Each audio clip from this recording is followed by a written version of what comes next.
Hi, welcome back to Wine with Me. So in Italy, we've covered the Veneto region, traveled west to the region of Piemonte, and now we're going to go down the Apennine spine to the region of Toscana, where it is most known for Chianti. Iniziamo.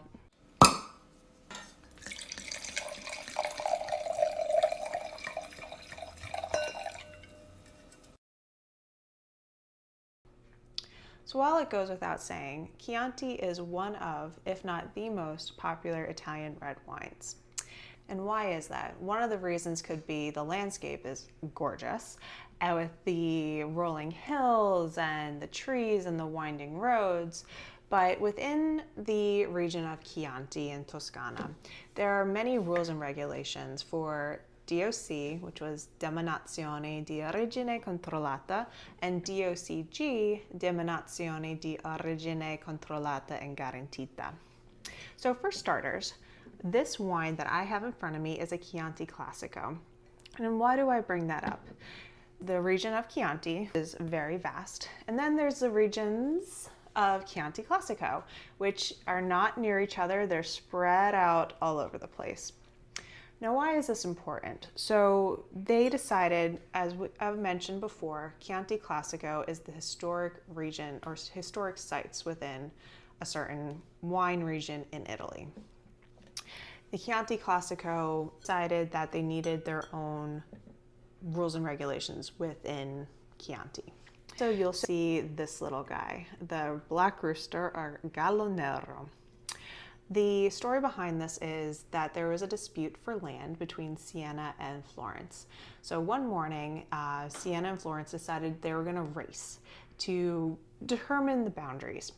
And they chose roosters, as you do. And the region of Siena chose this big fat white rooster, where Florence chose a hungry black rooster.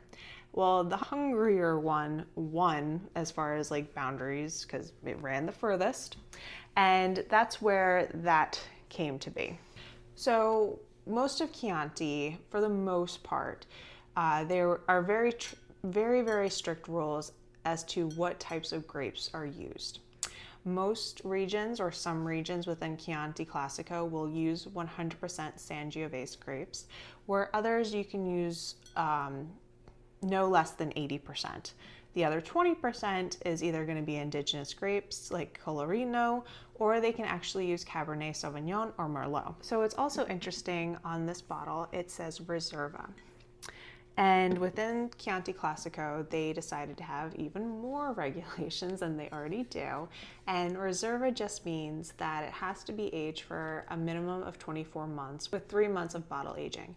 There's an even higher tier for Chianti Classico, which is Gran Selezione, and total aging is 30 months, where they have to do at least 3 months of bottle aging. The flavor profile of Chianti is going to be very similar throughout the different regions.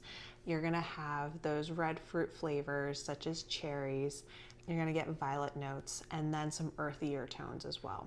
It is going to be a ruby red color. It's always going to be dry, and there's going to be some tannins involved as well. So pairings with Chianti will come to no surprise that it is pizzas and red sauce based pastas. And I recently read that Chianti was made for its tomato friend, which I find very humorous because when we think of Italian wines and foods, we're thinking of pizza with a glass of red wine or a pasta dish with a glass of red wine. So the fact that it was made for its tomato friend, I found very humorous. Anyway, I digress. Thank you for watching Wine with Me today. Don't forget to like and subscribe, and I will see you in the next video. Salute!